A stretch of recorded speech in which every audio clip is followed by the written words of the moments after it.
Personality types. Now, I'm not a professional. He's not been evaluated, although he should be. I personally think that his personality type is the dark triad. And it's 3 socially undesirable subclinical personality traits. Narcissism, which is entitlement and arrogance, because he feels entitled to do this. Because he's got papers on me, a marriage certificate. So he owns me. He feels entitled. And a lot of abusers feel a lot of it is simply entitlement. Machiavellism. I have a hard time. Machiavelli. Pronouncing that. Manipulation and cunning. See how this is? It's just everything is manipulated. Psychopathy. Callousness.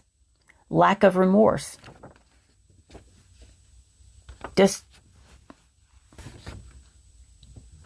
I think the only thing that he may have had a tiny bit of what looked like remorse was the fact that he caused me cancer.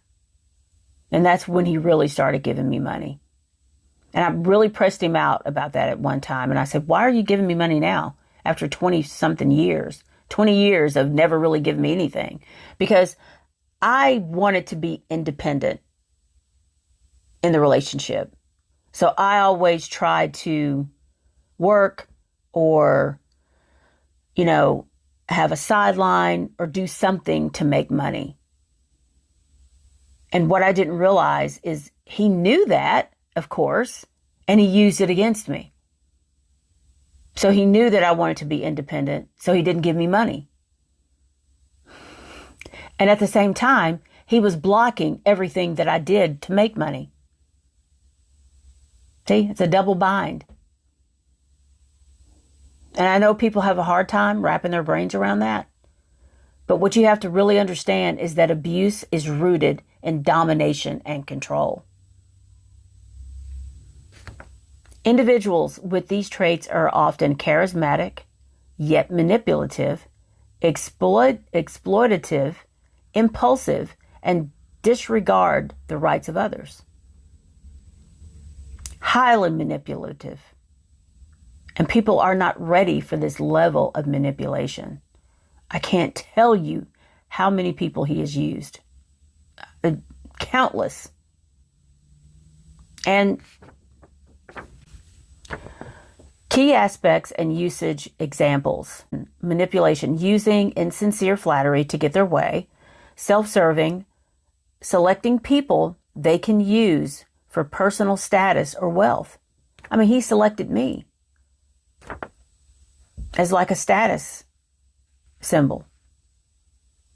He doesn't like women. And for a lot of men to have a wife is to have a certain level of status. Ladies, realize that. And don't enter into these legal binding arrangements lightly. Callousness, ignoring the pain or consequences their actions cause others. Just don't care. Risky behavior, engaging in dangerous activities without regard for consequences. He's done that in various ways, like playing chicken and having a bunch of car accidents, like back to back to back. Like, why are you doing that? And there's grandiosity, expecting special treatment and admiration. I didn't really see that so much in him. He's more of a covert narcissist, which is the worst kind because you don't know until it's too late. Guile, strategic exploitation, psychopathy, remorselessness, antisocial behavior, cold-heartedness, dark tetrad, toxic personality, manipulative personality, and socially aversive traits. These people are out there in droves. This is not an isolated case. And someone asked me, what do you hope to gain from this? I hope that I can help someone to not go through what I've gone through. And there are a lot more people online talking about these subjects. And I want to add my voice to it because we absolutely need coercive control laws on the books. Everywhere. It should be a federal law. And I'm going to read you the definition of that. Coercive control is a form of abuse where the main goal is to degrade, isolate, and deprive a person of their rights to physical security, dignity, and respect. This puts the victim in a state of terror and entrapment, and includes tactics such as monitoring movements, which is, surveillance, social isolation, and restriction of access to financial resources, employment, education, or medical care. And I can tell you all of that happened to me.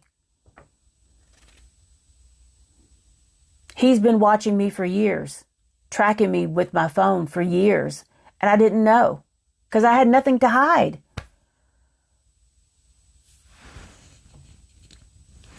Social isolation, everyone that I would get to know or try to become friends with would ditch me.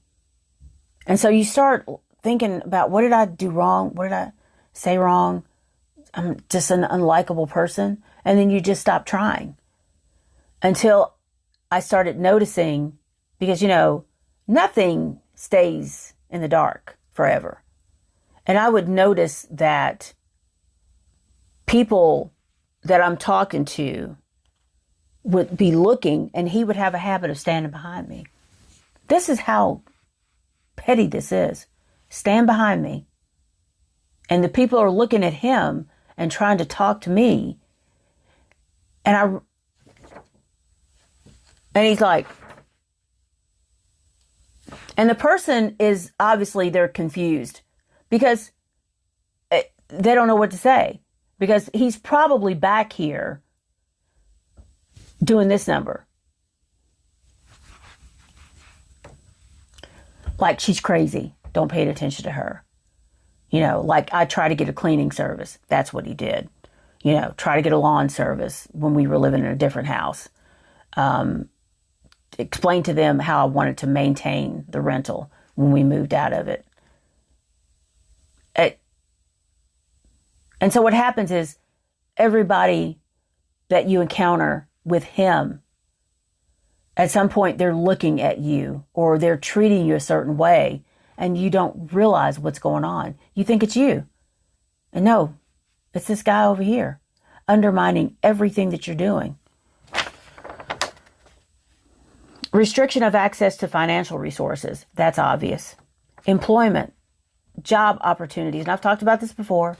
Job opportunities, jobs, different types of employment that I had, things I was trying to do online, just everything. Education, I wanted to go back to law school. Oh, we got nasty over that and just wouldn't even hear it. It's like I'm talking to him. Nothing. No response. And they will use that as well, where they just don't listen to you or talk to you. They're stonewalling. And it just completely invalidates everything that you're feeling and you're trying to say, because they just want to shut you up. It's like, I don't see you. He would sit there and be on his phone like this. And I'm talking about something, and I'm like, did you hear? Yeah, you said blah, blah, blah, blah, blah, blah, blah, blah, blah, blah, blah, blah, blah, blah, blah. Verbatim. And I can't tell you how that feels to be treated that way. And of course, by that time, I'm really thinking in the back of my mind, I'm trying to get the F out, right? But he's undermining all of my efforts. Education, like I said, law school, like I didn't say a word. Or medical care. This is how I wound up with permanent nerve damage in my leg, and I have drop foot. because my back surgery was delayed. If you don't do something about it within a year, that nerve is not going to grow back. And so he was telling doctors, somebody was, doesn't matter, the source, the root source is still the same, that, like I touched on before, the car got hit in the parking lot. She sues. She's got a suit. She's just trying to get money. There's nothing wrong with her. She's lying. And so the first doctor actually put false results in my medical record that I was okay. And I was treated very strangely there. And I couldn't quite put my finger on it. But, you know, I was trying to move. There was a lot going on. And I didn't feel comfortable. And I had to chase down his assistant to try to get the surgery scheduled. She wouldn't send me the paperwork. She would not call me back. It was crazy. It was like, we're just not going to do the surgery for you because you're a fraudster. And then the second doctor, the same thing. His staff treated me horribly after that initial visit. And he even listened to me walk into his office for the distinctive slap of the foot to see if I was faking. Now, he was very nice himself because he didn't want to, you know, he just related to his staff to just treat me like shit. Canceled my surgery twice. And literally the day before, for some bullshit reason. And when I went to the doctor that they said they needed the clearance from, he was like, what are they talking about? What? They canceled your surgery yesterday and you were supposed to have it today? He was just like incredulous. And so you're running around trying to... So I finally figured out what was going on. I went to a third doctor and paid out of pocket for his opinion. And his practice did not take my insurance anymore. And he was like, have you ever heard of an AFO? Did he recommend, this is the first doctor, Dr. Park here in Fayetteville, did he recommend you get an AFO? I was like, what's an AFO? And he looked at his assistant because they were trying to see if I was lying. Because, you know, these doctors, I'm convinced, there's two sets of medical records. There's the one public-facing one that you have a right to get, right? So they figured out how to talk about you. There's something else back here that you don't have access to, like surgery notes. You know, oftentimes you don't have access to those surgery notes. You really have to ask for those, right? So they've got their own little backdoor way of talking about you. And he could tell that I wasn't lying. And he basically told me, you know, you're not going to get that function back.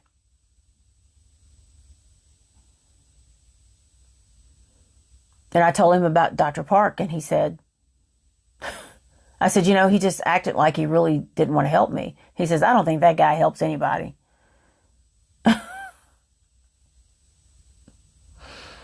The second one, Dr. Goins, I mentioned him before. Highly respected surgeon here. A black man. Believed it too.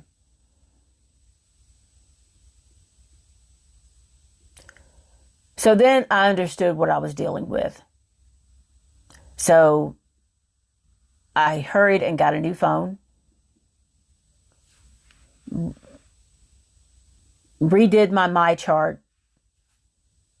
And went to my primary and got a referral. And he was actually a neurosurgeon. These other guys were, ortho guys. This guy was actually a neurosurgeon, which I feel like was better. And explained to his scheduler what was going on. And so I got the consult and got the surgery scheduled. And, you know, the initial injury where my leg and back just blew up. My leg swelled up like crazy. And I was in between primaries and didn't understand what was happening. And I went to a physical therapist and she didn't help me either. I will probably name her name later on. And it was June. The initial injury was like March, April of the previous year. And I had surgery in June and it was too late. It didn't come back. And it's been, going on 3 years now. It did get marginally better, but I'll never get that function back. So they were not expecting me to change phone numbers, and I kept it a secret. And that was the only thing I used it for. And I think they suspected, but they didn't know. And so what I did was, my mom was here, and so was my nephew, but he couldn't drive. And I had to go to Atlanta, and that's why I was trying to get it done locally. I was trying to figure out how am I going to do this. So, because I have no one, no friends, nothing. And most services are not prepared to take you that distance, And I was afraid to Uber because I was going to have to leave really, really early, and I was afraid to Uber. And so what I did was I booked a car service. And I said, if I'm going to go do this at the butt crack of dawn and I'm about to get seriously cut open, I'm going to do it in style. And I had contacted some friends. I was previously in a club, and most of the people are, they live around the closer Atlanta area. And I contacted them and asked for help. And they showed up for me. Ann and Deb. Deb she passed away shortly after that. And Ann doesn't really, I don't know. And I can't really say why. But we weren't really in close contact after that anyway. I think I know why, but it's something to do with him, and I can't say. I choose not to say it. It's a very personal thing. So I don't have contact with her, but they showed up for me the day of surgery. And I literally booked a car service and snuck out of the house and went up to Piedmont, Atlanta, and had surgery. And I was in there for a week, and I've shown you this before. But like I said, and there's been other times where I needed medical care and didn't get it because he blocked it. And I'll never forget the day when he first saw me after the surgery, because, I had, they had blown my vein. My veins were blown because of the 2 surgeries, because, you can't have water, so you're dehydrated. And, I had bruises marked up. I looked like a junkie. And of course, I wasn't allowed to eat because they went in through the stomach. And so I had lost literally which was great, 10 pounds in a week. So by the time he's looking at me, I'm looking really skinny, and I had a back brace on, and my arms are all marked up. And the look on his face when he realized that I had had surgery, he was furious. Absolutely furious. Because that was his way of hobbling me. And that's the reason why, if you have an inkling that this is the kind of person that you're dealing with,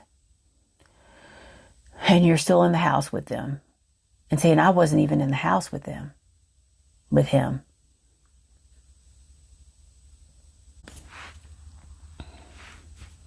Don't say anything.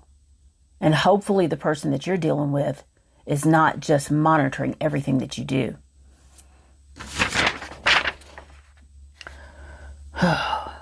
For instance, abusers may use tactics involving threats to hurt or kill their victims, their children, or pets. He did hurt pets, just not the threat of it. Or isolating them from family, friends, and support services. Coercive control may also involve economic abuse by threatening economic security and independence, intimate partner stalking, as well as reproductive coercion, such as pregnancy coercion or interference with contraception. Like putting a hole in a condom. Or, keeping you from getting an abortion.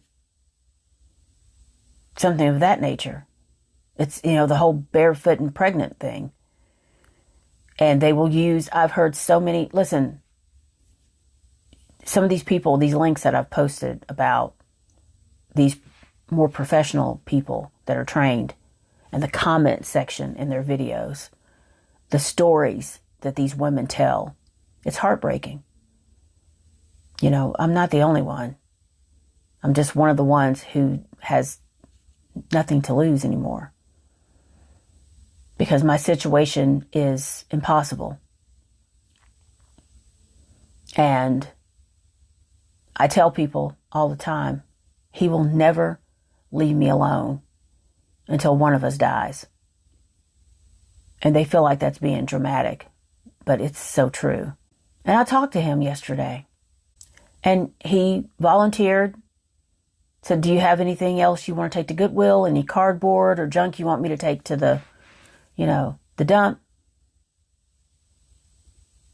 And I said something about needing gas for the lawnmower. Well, you want me to go get you some gas?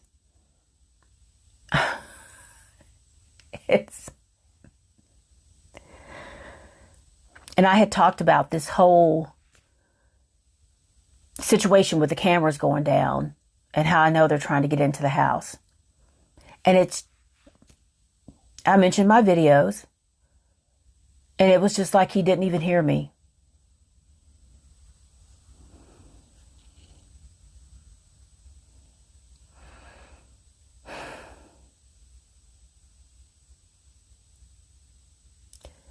And I know nobody's talked to him. They just feel like, well, he hasn't hurt her. Yes, he has. It's just not in the usual way. And he just acted as if everything was everything. Offered to get me gas. And I was like, why would you do that? I said, why would I trust you to do that? It's just gas. I've gotten gas for you before. I said, well, why would you help me? Well, I know you said you weren't really leaving the house, so he's happy with this. And that's why I got to get out and file these papers, these divorce papers. Because all these people running up and down serves another purpose for him. It's to keep me prisoner in this house. And he's happy with me being here as a prisoner and not leaving the house. And he's willing to help me do things so I don't have to leave the house. Because that way, it's going to be harder for me to escape. And I won't run into anybody that could possibly help me. It's unbelievable. Sometimes it's unbelievable for me too.